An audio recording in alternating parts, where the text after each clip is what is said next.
Hey y'all, it's Miss A. Today our topic is classifying rational numbers. Before we get started though, I wanted to remind everybody at home to make sure you have your journal out and that you're taking notes over this video. You might want to pause it and get these 3 definitions and examples written down because that's the most writing you're going to have. Everything else is pretty simple, not much at all.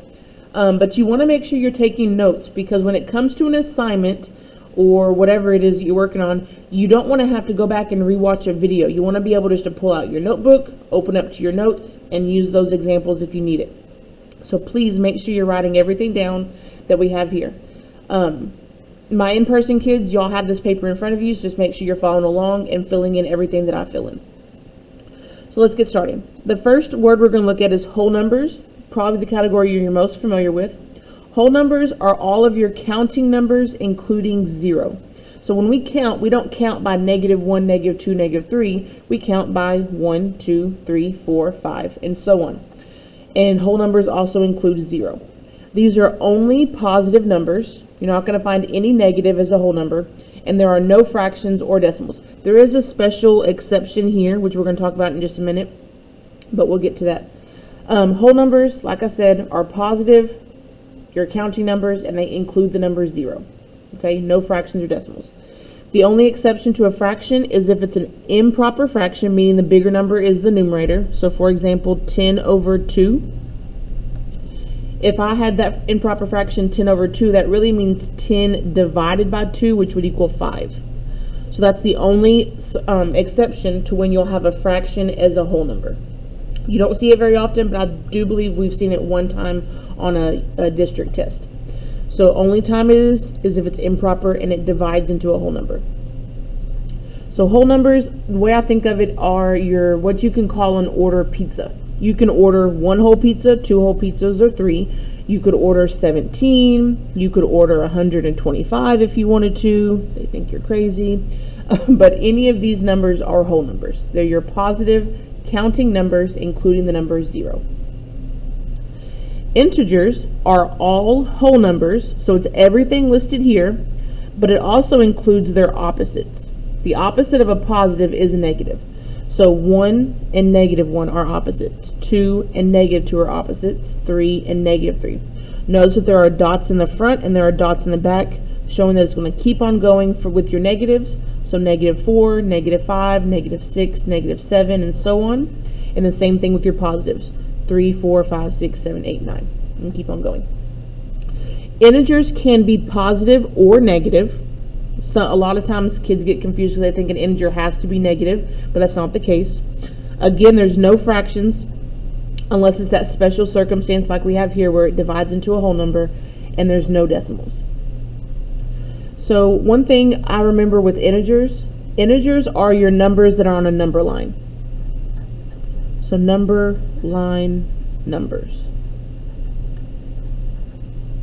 That's how I remember what an integer is. If you have a typical number line, you have 0 in the middle, 1, -1, 2, -2, and so on. So more examples of integers would be, you could do -17, you could do 25, -103. Those are all integers. Again, the exception to the rule for the fraction is if it's improper. So for example, if we had 15, or say -15 over 5. So 15 divided by 5 is equal to 3, and then it was a negative fraction, so the number is a negative. The only exception to when you'll see a fraction as an integer or a whole number is if it's improper and it divides. All right, and then the last category is rational numbers. Any number that can be written as a fraction. It can be positive, it can be negative, it can be a fraction, it can be a decimal. Every single number, literally every number you see in 6th grade is a rational number without hesitation. So if I give you the number 1/2, is it rational? Yes. If I give you the number 2, is it rational? Yes. Everything is rational. 0.5, 3.75. These are all rational numbers.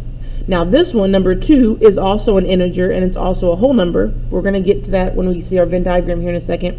But every single number you see in 6th grade is rational without a doubt. No hesitation at all. The next thing you see here is a Venn diagram. This is how we're actually going to classify them and group them together. This probably isn't like any Venn diagram you've seen before. You are probably used to the Venn diagrams looking like this, kind of like a Mickey Mouse where they overlap. But the reason we don't use that one is because these categories do overlap. A whole number is an integer. An integer and a whole number is also a rational number. So we use these circles that are inside of each other. Sorry for the bell. We use these circles that are inside of each other because every single whole number is an integer and it's also rational. Now, one thing I do to help remember this, I'm going to kind of move up, is I think of these as bowls or baskets. So like this. This is my rational number, the big circle on the outside. In the middle we have our integers, and the small circle is our whole numbers. Get the light back on. So if we are thinking this as our Venn diagram, if I were to put my pin in the blue basket, which is rational, it is only classified as rational because it's not in the pink bucket, which is integers, and it's not in the cup, which is a whole number. It's only in this circle, so it's only rational. So this would be our decimals and our fractions. If I put it here, though, this pin is in the pink bucket, which is also in the blue bucket. So everything here is an integer, but it's also a rational number. So this would be our -5, our -2, our -10, our -12, because all those numbers are integers, but they're also rational because they're inside both baskets. If I put it here, it's inside all three. So these would be our positive whole numbers. So 0, 1, 2, 3, 4, 5, and so on. If I put it inside this bucket, it's inside the cup, it's inside the pink one, and it's inside the blue. So it's whole number, integer, and it's rational. So a number can have multiple categories, not just one. Again, if I put it here, it would be an integer and a rational, but not a whole. If I put it here, it would not be a whole, it would not be an integer, it would only be a rational. So that's how I kind of picture this here, is I picture it as these stacked on top of each other. So if you can use that as a visual, it's kind of helpful to whenever you're classifying. Let's get back down here. And I do expect you to write this down. Make it not too big, but you want to make it kind of big so you can write numbers inside of it. So just 3 circles. The small circle is whole, the middle one is an integer, and the last one is a rational. So get those written down, pause it if you need to. And then we're going to classify these 8 numbers within that Venn diagram, okay? The first one is 0.375. I'm going to put a couple little notes up here so we can remember. Rational number is all numbers. Everything is rational. Integers, can it be found on a number line? And then whole numbers, they are only going to be positive. And you can think of this as our pizzas. Positive pizza orders. It's kind of silly, but that's how I'm going to remember it. Okay, so our first number is 0.375. We're going to start on the outside because, again, we know everything is rational. So we're always going to start here. 0.375. Is that any number? Yes. So we know it's rational. So right here beside it, I'm going to put an R for rational. Okay, and now I'm going to move to this section. Is 0.375 going to be found on a number line? No. So we're not going to keep on going. Once we get a no, we can stop. We just go back, and it's only classified as irrational. So I'm going to put that number, 0.375, in the rational number section. It's not in the circle for integers, and it's not in the circle for whole. It's only rational. Number 2. We're going to pause the video for announcements. Okay, back to example number 2. Number 2 was the number -12. So again, we're going to start on the outside for rational. -12. Everything is rational, so we know it can go here, but we're not going to put it yet. -12, would it be found on a number line? Yes, I would find it on a number line. -12, Could I order that many pizzas? No, you cannot order negative 12 pizzas. So we're going to go back a section, and that's where we put it, negative 12. Again, we don't have to put it in both because it's understood it's in this circle, but it's also inside this circle. Again, think of the bowls or the cups like I showed you earlier. So negative 12 is an integer, but it's also rational. So I'm going to put an I for integer and an R for rational. Number 3 is the fraction negative 1/4. So we're going to start here. Is negative 1/4 a rational number? Yes. Would I find negative 1/4 on a basic number line? No, I would not. Again, in the integer, the number line is just like 1, -1, 2, -2, no fractions, no decimals. So negative 1/4 would go here in the rational number section. So it is only classified as rational. All right, number 4 is the number 3. So is number 3 rational? Yes, because every number is rational. Would number 3 be found on a number line? Yes, so it's an integer. Could I order 3 whole pizzas? Yes, I could. So this is where I put it. So the number 3 is a whole number, it's an integer, and it's irrational. It's a whole number, it's an integer, and it's rational. If you feel like you got it, go ahead and pause the video and do these on your own, and then unpause and we can see if you got them correct.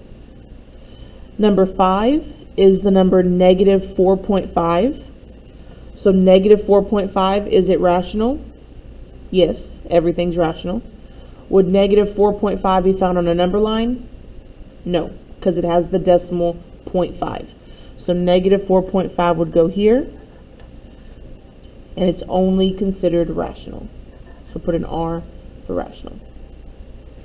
All right, number 6 is 1/2, positive 1/2. So is 1/2 considered rational? Yes, because everything is. Would 1/2 be found on a number line? No, it would not. So we're going to put 1/2 here. So it's only rational. All right, number 7 is the number 9.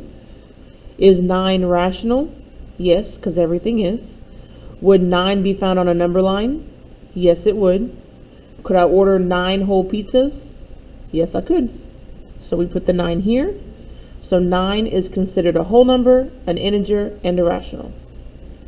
Whole number, integer, and rational. And then the last example is negative 123. Is negative 123 a rational number? Yes. Is negative 123 going to be found on a number line? Yes. Can I order negative 123 pizzas? No. So we go back, and this is where we place it. So negative 123 is an integer, and it's also a rational.